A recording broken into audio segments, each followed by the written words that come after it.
Right, thank you so much for being here today, guys. Right, excuse me while I look like I can actually see my notes. Nicola, we're going to start with you first, and we're going to take you back to, obviously, London 2012, that iconic Olympic Games. Has it all sunk in? Because you were such an inspiration to everyone, with all the skeptics of women's boxing as well. Suddenly you lit up the Games. Has it sunk in, you know, of what you really, really achieved? Yeah, I mean, it has now. I think when I first won, I was just blown away. I was just like, oh my God, I've won a gold medal. And it took a good couple of weeks before it sunk in that, wow, I've made history and I've just won the first ever gold medal. Because I think for every athlete, when you go into competition, you're just thinking, I just want to win. And you're not really thinking about the bigger picture. And it wasn't until I won and I just came out of the bubble of the village and just into the media, and who'd been watching me. The Queen had been watching me box, and I was like, cool. What? I didn't even know she was a fan of boxing. So take it. Yeah. But you're such a role model, because you were obviously not only the first ever women's boxer to win the gold medal, but obviously the first ever openly LGBTQ boxer as well. So, you know, suddenly not only you got thrown into the spotlight because of the gold medal, but because of the other reasons as well. I mean, how did you cope with that? Did you manage to, you know, did you relish that? I think it was just, I'm quite a laid back person. So I just take things in my stride anyway. I'm like, oh, okay, yeah. But all of a sudden going from nobody knowing who I am to then everybody knowing who I am was a complete change for me. I think the moment for me was when I came back from the Olympics and I went to my local supermarket and I tried to do some shopping.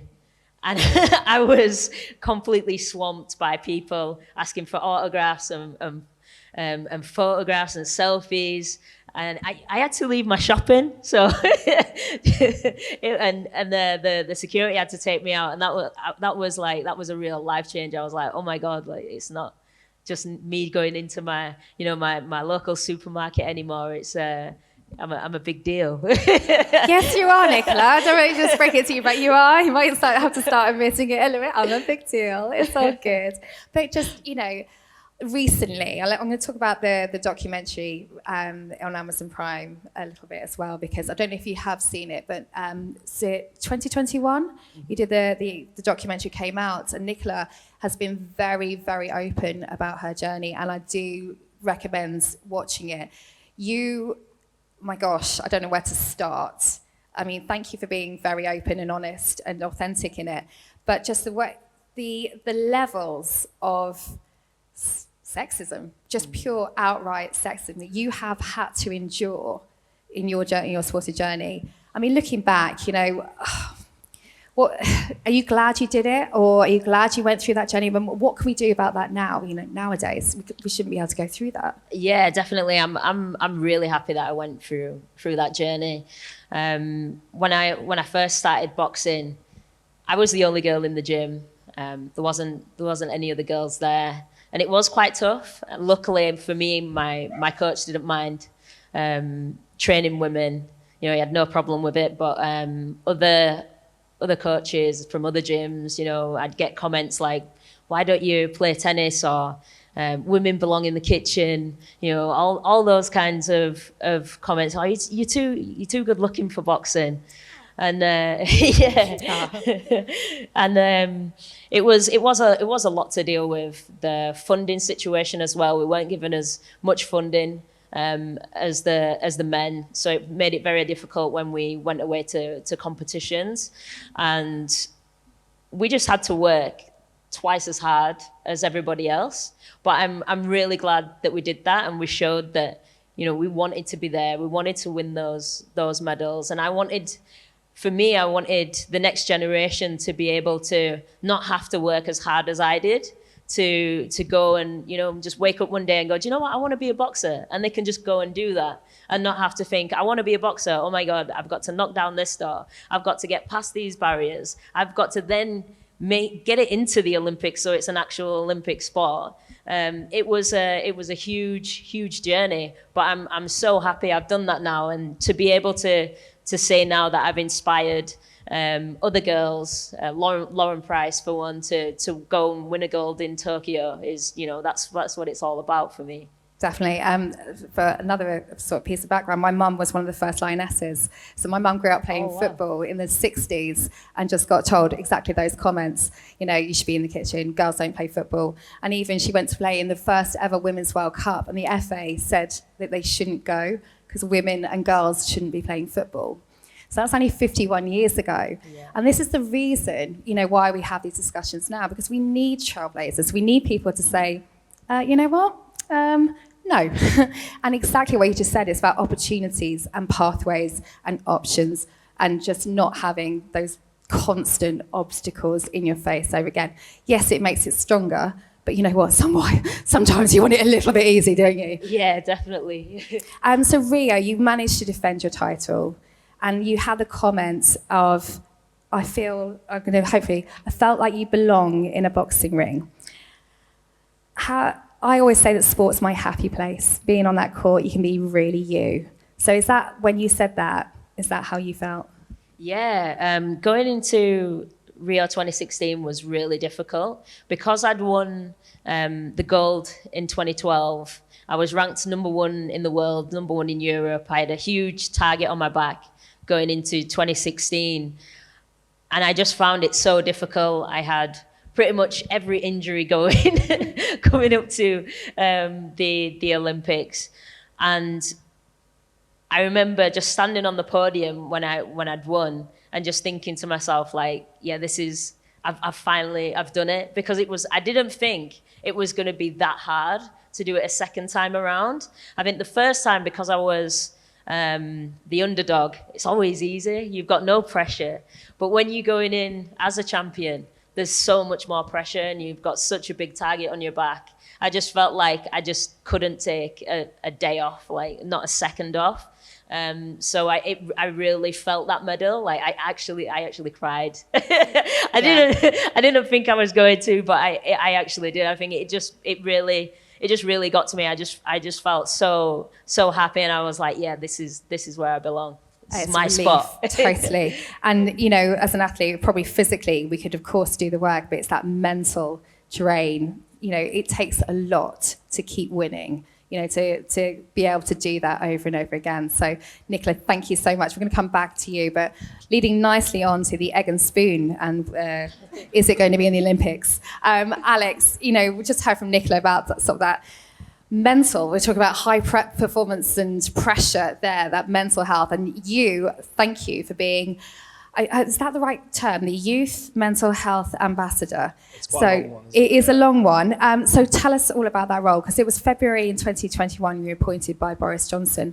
How did that come about? Well, first of all, before we go on to that, I was joking at the start, and I said, well, you've all got letters after your names, all right, because I've got letters. You got before your name. Goes, I actually got the doctor bit as well. I got the bit before, and I was like, okay, great. So I thought I had you on that one. It's okay, Alex. We'll let you on your stage with us. It's okay. So, look, my background is, I was brought up in Wales, and I grew up wanting to be a doctor because I loved the idea of working in A&E. The fast-paced environment, the energy of kind of running around, looking after patients, in one case then the next. It was something that always excited me. And I've only recently, in the last 8 months, been diagnosed with ADHD, but probably as a young child, I was kind of almost directing myself towards a career that would match the way that I was, and like, I guess, my energy and my capabilities, and also the best environment for me to thrive.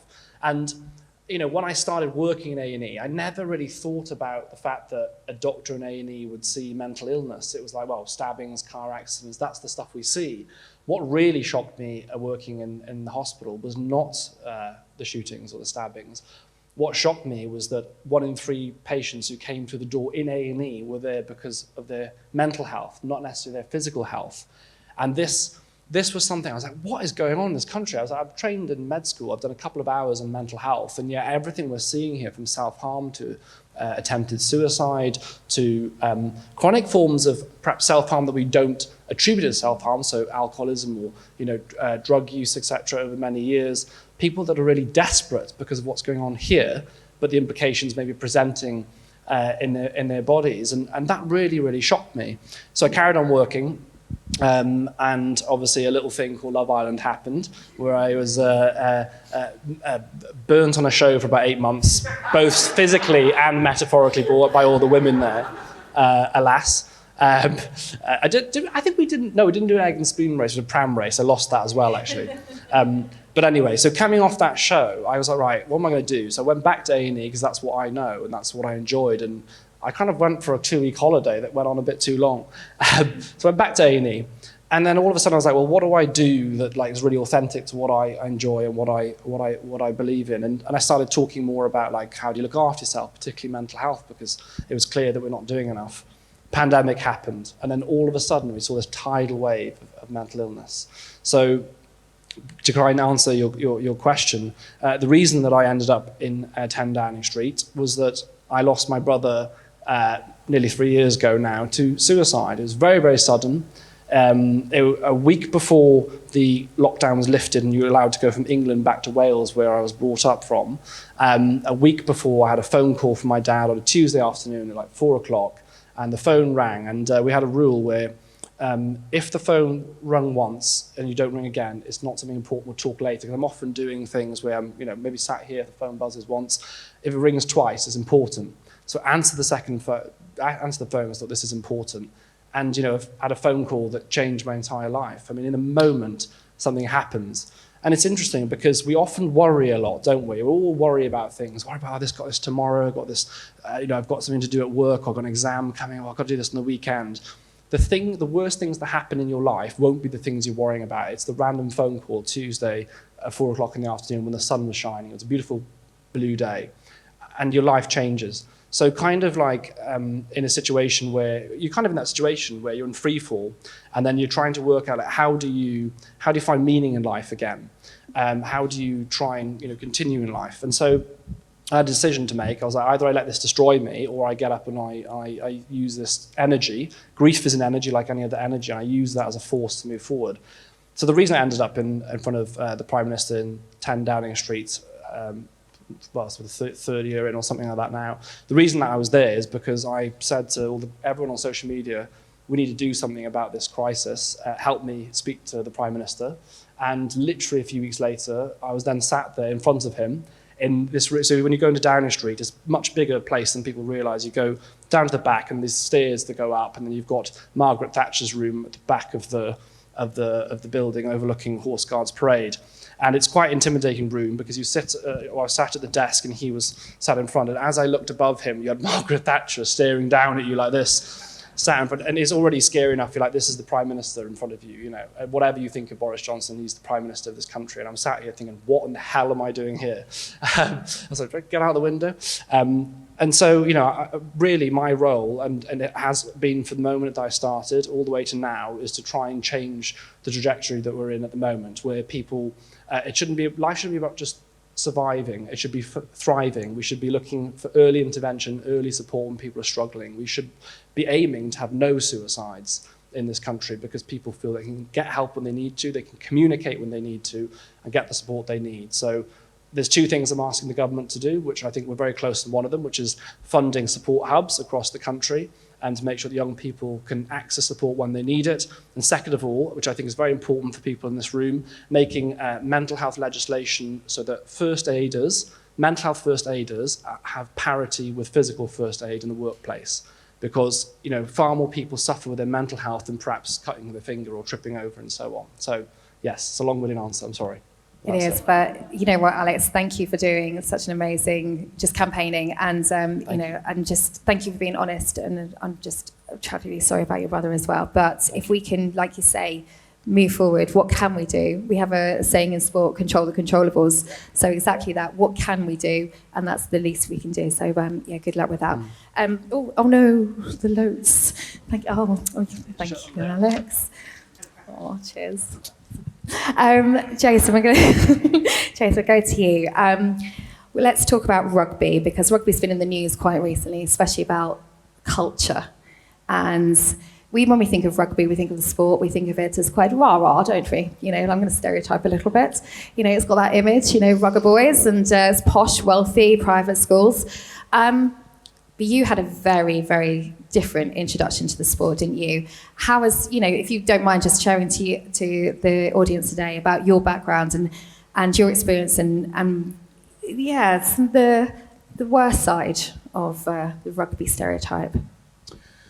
Yeah, good evening, everybody. I'm actually quite excited because I've met you two before, so no offence. But Nicola is from Leeds and a superstar, and I've never met her before, so I was so excited to come to her. You guys are great, by the way. But no, it's just so nice to be here, and also just to be able to speak in an open way. So yes. most people that know anything about rugby probably know me more so for playing rugby union. I was lucky enough in rugby union to play in 2 World Cups, win the World Cup in 2003, score the only try for England in 2003, first black captain, all that kind of stuff. Did some amazing things, but a lot of people still don't know my journey. So I started off in rugby league. And it was funny, you just hear conversations, you're talking about doctorates and everything else. Well, I mean, I didn't even have a GCSE. So me and my growing up, I brought up in Leeds, so never knew my father, met my father for the first time when I was 36. My father's Jamaican, my mum's Scottish, 4'6", little white woman, where I get my size from. Most people in here thinking, yeah, rugby player will be massive. No, I'm not, I'm small. So I grew up in Leeds. My brother was a heroin addict, lived in 4 of the most deprived areas in Leeds. And I really struggled. Struggled for confidence. I always remember sitting at school in maths and English and the teachers looking at me thinking, oh, he's not interested, he's not engaged. And it wasn't that. It was that it seemed that every weekend I used to have to witness my mum being beaten up. So when it came to school, I struggled because my mind was just elsewhere, because I was an 8-year-old kid trying to process life and kind of how I fitted into life. My mum was white. As I said, my dad left when I was young. I have 2 older white brothers. So I grew up, my mum remarried to a white guy. And I was brought up in a white household. So for me, it was a real challenge because I didn't know where I fitted into everything. You know what it's like at school and growing up. Well, that can't be your mum, she's white. Do you know what I mean? They can't be your brothers. So I was low on confidence. And because I was always placing the bottom sets in school, I just felt a failure. And all of a sudden, there was one sometimes it just takes one person. And it was a school teacher, Mr. Aspinall, rugby teacher. He loved rugby league and he just decided, I'm going to set a rugby team up. And listen, I love sport, never knew anything about rugby. Nobody in my family ever played sport, but I thought, let's give it a go. And I had so much hate, so much anger. Because what do you do as an 8-year-old when every weekend it just seems like there's something happening all the time and you can't control it? And it was happening to the most important person in my life, my mum. She was a grafter, she was a cleaner, she was up at 3 o'clock, she was working 3 jobs, she was looking after her kids. So I got into this sport, and you know something? It was brilliant. It was a sport where you could physically hit people, and it was legal. Sounds like boxing. Oh, yeah, exactly. You two are so... It was a Leeds thing. But no, it's not. It's not allowed for Leeds, is it? No, it's not. Oh, sorry. The difference is, you could fight. I couldn't. Oh yeah, that's a good point. I was a runner. I was a runner, not a fighter. So listen, sport, all of a sudden, my teacher started saying, well done. Now, I don't care whether you run a multi-billion-pound company or what you do. Just hearing those words for me, it was like oxygen. All of a sudden, I thought, hang on a minute. Instead of being told that I'm bottom, I'm rubbish, I could do better, this, that, and the other, you're not good enough, all of a sudden, somebody paid me a compliment. And from that tiny spark, I was like, right, I'll just keep doing it. And I was engaged. I played for an amateur club and joined that, and it kept me through school. And then I left school at 15, no qualifications whatsoever. And my first job coming out of school, my first job out of school was working for a company called Ultrasonic Cleaning Services, where I degreased metal from the textile industry. It was crap. It was a crap job, but you know something? It was a job. And most people in our family, in where I was from, didn't work. So all of a sudden it was a job. So my mum taught me, whatever you do, just work hard. So that's what I did. But it was my job. It wasn't my dream. My dream was to play rugby. I was a Leeds lad. I wanted to play for the Leeds Rhinos. It was a big team. And I remember being the ball boy and seeing the players and seeing some black players and just thinking, maybe that's something I could do. And I pursued it, and then I just kept finding there was barrier after barrier. And I didn't get into this team because his dad was a scout and he knew him and his uncle was connected, and I didn't have those connections. If you wanted toilet roll and bleach, then I was the one to come to because my mum was a cleaner. But outside of that, I just knew nobody. And the doors just kept shut. And it was always like, just keep working hard. And listen, 6 months later after that, I signed for Wigan Rugby League. And I'd go on this journey, amazing journey in sport. And I suppose during the Wigan days, they were the best rugby team in the world. Like, there was one of the guys I looked up to at the time, Martin Afire, black guy, just like, it's funny, my nickname's Billy Whiz, and I was known for speed. And I never beat this guy once in a race. Never beat him once, but it was so good because sometimes you have to be around people that are better than you and learn from them, and they push you and push you. And he pushed me so much that I just kept getting better. And as a result, I played for 10 years in rugby league and won probably 17 major trophies in rugby league and played for England, played for Great Britain. And then all of a sudden, out of the blue, a guy, I'm not sure you know him, Sir Clive Woodward. I didn't know him at the time because I was a Leeds lad. Rugby league, we didn't like rugby union because that was a posh sport, as you said. Posh boys, exactly. We called it kick and clap because it was like they just keep kicking the ball and everybody's clapping what they're clapping for. So all of a sudden I've swapped over to this new sport and I knew nothing about it. I really knew nothing about it. Rugby union is very technical, really technical, like the intricacies of the ruck and everything else. Like, I didn't have a clue. But sometimes it's not about knowing everything. It's about being good at something. And I knew what I was good at. I don't care who you are. If you're in front of me, I'm getting round you because that's my skill set. And I just thought, right, well, that's what I'm going to do. And I was in this sport and quite often, listen, I made mistakes, but it was high risk, high reward. But I knew there were so many people in that game that couldn't do what I did. And you think of this rise. I switched over to a sport I knew nothing about. My first game was November the 5th, 2000. And 3 months later, I'm playing for England. 4 months after that, I'm playing for the Lions, which is like a Great Britain. And my journey has just gone like that. And listen, I look back now and think, how on earth did I do that? How on earth did I become the first black captain, male black captain, for the England team? I get told off about that because women have been there first and always tend to do in everything. But it was one of those where the journey was surreal, but it was an amazing opportunity for me to just go and to express myself. One of my coaches always said to me, just be you. Quite often we spend so much time. I mean, this is the world at the moment. We are now pressured to conform to be like everybody else. Yet nobody I ever see is like me. So why am I trying to fit into something that I'm not? So for me, it was a case of don't just try and be like everybody else. Just go and do your thing.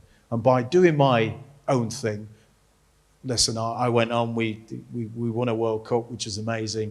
We played 4 years later in another World Cup. And listen, the journey was phenomenal. But for me, just talking about mental health and the journeys we've come through and social mobility. I know you take away my rugby career and my MB and my OB and everything I've achieved in rugby, I know that most people wouldn't hire me because I'm the council kid. I'm a black lad from Leeds. I've no qualifications. Not really a criminal record, but there was a fracas. There was a fracas. But you know something? Now,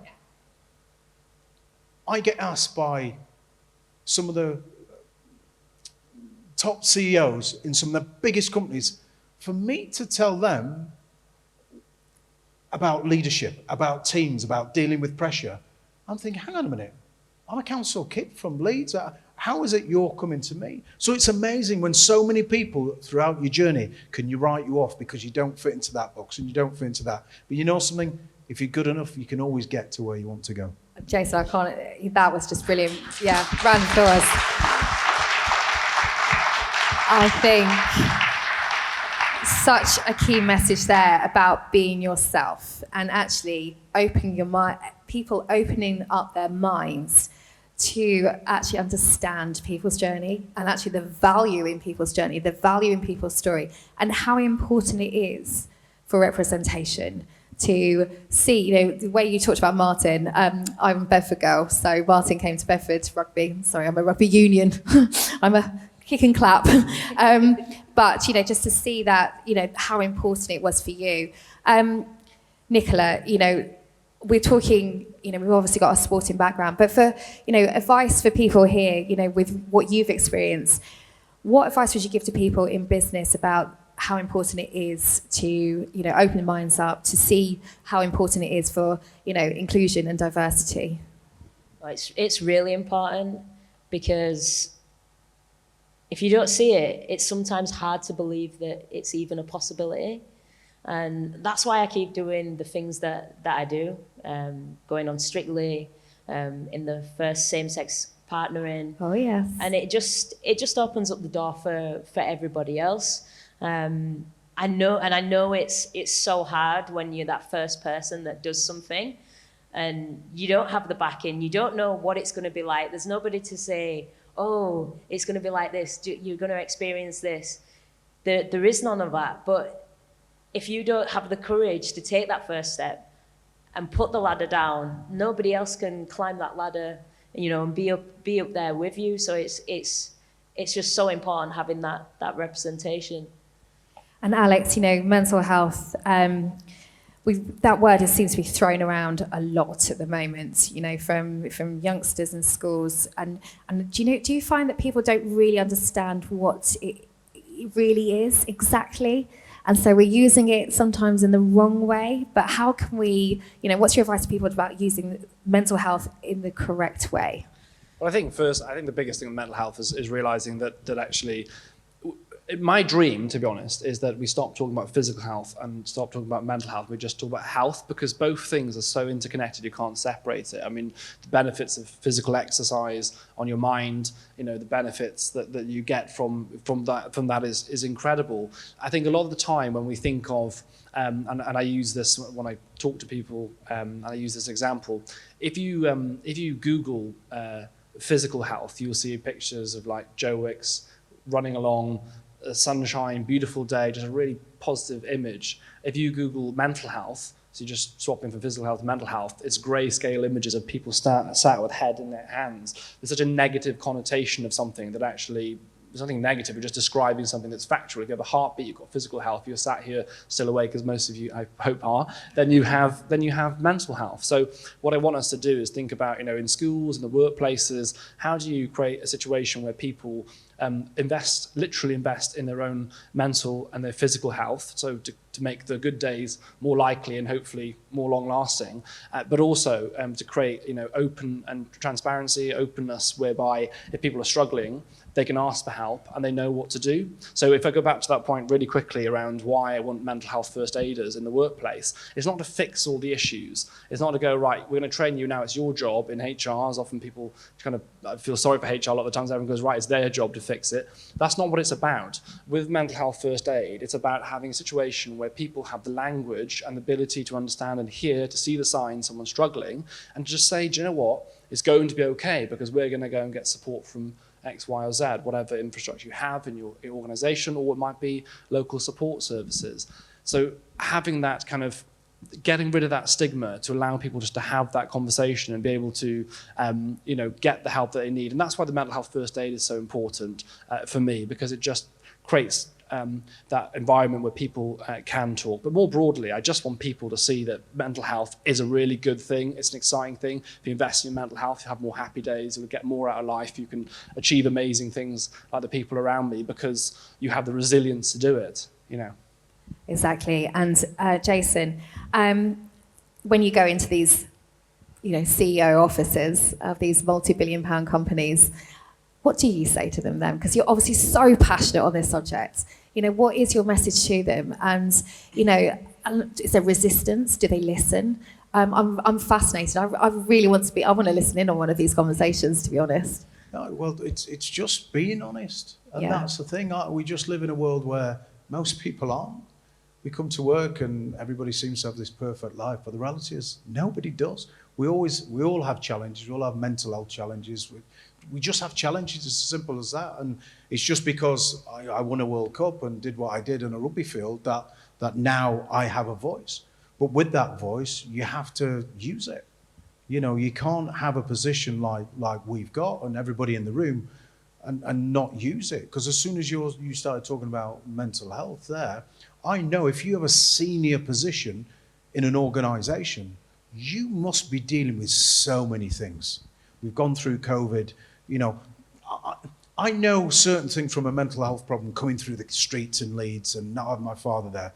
But I don't know the pressures of running a company with 5,000 people on the payroll, going through, you know, COVID, thinking, hang on a minute, how am I going to pay those wages? Because if those wages aren't paid and then they lose, they can't pay the mortgage and they lose the houses, it affects the kids and everything else. So for me, what I try to do is just be honest and open and just say, look, I have had, as a sportsman, probably more success than most. And, you know, we've had that and like egg and spoon and all that kind of stuff. But the reality is, on that journey, and I still do, boy, have I had some dark times.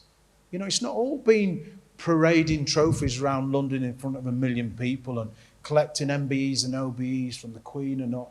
You know, you're talking about your brother, and you know, it's really sad because sometimes, and I feel, and I say this as I have to say it as a man, but I know my mum's the same as well, and I've kind of pulled that from her. But just being able to be in an environment where I feel I can share, because in order to get through these problems, I need to be able to share. And if I share, I'm going to make myself vulnerable.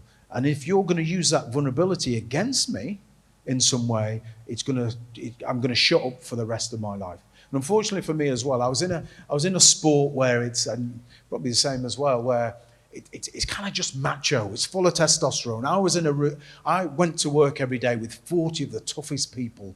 Like, it was always about never take a backward step, never show you're hurt, never show you're injured. What do you mean you broke your leg? Get up and run it off. That was the mentality. I think that was all elite sport, to be honest. I think it was the same for you, Nicola. Nicola's nodding her head as well. It was just, don't show any weakness, man up. No. Man up was used a lot, actually, to me. But Man you know up, don't be a girl, man up. But I tell you now, as a man, I had to be tough, like, throughout my childhood, like trying to comfort my mum, trying to see my brother and seeing him, like, brought back from life twice because of a heroin addiction. And you know something, sometimes I didn't want to be tough. I was sick of just trying to be tough because everybody else was expecting it of me. And, you know, this is not just for men, it's for women. We don't always have to be tough, but I need to be in an environment. Unfortunately for me, I moved away from home when I was young, and I didn't have the right people around me. I didn't have my mum there to look after me and give me the right advice. And so I went on my own journey, and I was just battered about. I was like a leaf, just being blown about from one thing to another. How do you deal with some of the pressures of sport? When, do you know what I mean? One day you go in, one of my jobs growing up was I either mended pallets for pocket money, or my stepdad used to pinch fruit from the fruit market, and I used to sell it in the club. How do you go? I used to sell it in the club car park. That was my job, to get pocket money. How do you go from that to all of a sudden walking out at Wembley, people screaming your name, winning all these, doing all these things, pictures in the paper? Well, how do you deal with it all? It's so easy to look, you know, in the background and think, oh, well, the professionals are getting paid well. But how does that happen overnight? Nobody ever taught me. Now I'm supposed to be the example for everybody else's child. What example have I been shown? Never met my dad for 36 years. Never came to watch one match. Never received a Christmas card. Never received a birthday card. Always felt rejected. But now I'm in a position where I've got the world on my shoulders. I've got people telling me I have to be this, and I'm trying to live up to it in my own way and getting it wrong. And I'm getting absolutely peppered because sometimes I get it wrong. But I always remember I always thought, because I came from a really tough upbringing, because the mentality was, if you have money, then we don't have these problems that we're having now. And then all of a sudden, I got the money, I got the fame, I got the publicity and everything else. And you know something? It was 1,000,000 times harder than having nothing. And I always remember there was a guy, so again, I'm in this environment where there's so many people, and this is why you just need somebody to be strong once, just to give you an example so that you don't have to follow everybody else. I always remember a guy called Vaiga Twigamala. He's passed away now, but he used to say the dead fish, it's the dead fish that go with the flow. And it took me a while to get it, but it's the dead fish that go with the flow. But I always remember I just signed a big contract in rugby. I was playing for England, playing for Great Britain, winning trophies left, right and centre. And I always remember, and I thought like I'd arrived. I thought, this is it. I thought, wow, yeah, council kid, I made it. And then I remember this guy, Vaiga Twigamala, coming in, Christian guy, lovely guy, Samoan guy, came from New Zealand. And I was always around people that was, again, the bravado, going out and drinking 6 nights a week and all that kind of stuff. But he was just different. And you know something, it was so powerful that it was different because it's just so easy to conform in those. Peer pressure in organisations is huge. So he came in, I remember him saying one day, he came into training and said, I had a dream about you last night. I said, oh, did you know? I said, you're not the only one. He said, yeah. He said, in this dream I saw you. I saw you stood on top of the world. And I thought as a council kid, yeah, I've come through all this. Mum was a cleaner, never knew my father, brother's handwritten, blah, blah. And I thought, yeah, I've kind of got the world at my feet. And he said, as I watched, the world started to crumble from under your feet. Now, this is at a training session. And it was like a slap in the face because it just summed my life up. Everybody else was seeing me scoring tries, picking up trophies, driving around in a nice car, nice clothes, and, you know, a little bit of female attention. But the reality was, I was lonely. And I was really struggling. And I always remember one game in particular, because with Wigan, we tended to win a lot. On one particular trophy, we won 8 years on the trot down at Wembley. It was brilliant. But 3 days after that, I found myself sat, and that brings me back. So it was a bit long-winded, but it brings me back to what you were saying before about your brother. And even with all these amazing things going on, and all the adoration, and like just people loving me, I found myself in my spare room, at home, on my own, with a knife set to my wrist, thinking, I can't go on anymore. Like, people don't realise that success is not all about picking up trophies and that. Sometimes it's about having some stability. Sometimes it's about having people around you, having support around you. And I was struggling. But I was in an environment where I couldn't say it because I would have been belittled for saying it. And I was there and I had a knife set on me, and I just thought, I can't go on anymore. And I joke about it now. I'm so glad that the knife set that was bought was from my mum, and she was skint and it wouldn't have cut through anything. But the reality was, at one of my highest points in sport, I was at my lowest. And I was so lonely. I look back now and I can say it now because I'm comfortable and I've kind of learned from the experiences. But having an environment where, because back in the day, that's how it was. Now it's so important. Mental health is so important because I don't care who you are. You can be, I'm talking about men now, but my mum, she's the hardest woman ever. And she will go through stuff and she will put it in the back of her mind and she will never deal with it. But the reality is, there's still scars. And they will stay with you for so long. So being in an environment, especially in the workplace, in the sports arena, where, you know something, if I'm not all right, I can feel comfortable in saying, I'm not all right. Because every time you go into work, or time you meet somebody, how are you doing? I'm all right, I'm not all right. And I've said that so many times, and you know something? I might have been going on through a divorce. I might have been having this problems or that problems, and nobody ever knew. So I think being able to open it up to discussion, but doing it in a way where you feel protected, because you can't, I can say it now, because if I'm honest, I don't care. I don't care what people think about me, because I've gone way beyond that. But the reality is a lot of people do. And I've been there when I did and I couldn't say it. But if we can create environments where it doesn't matter what you're going through, if we can just get it out, you realise, actually, you're not on your own, which I think is one of the big things. Exactly.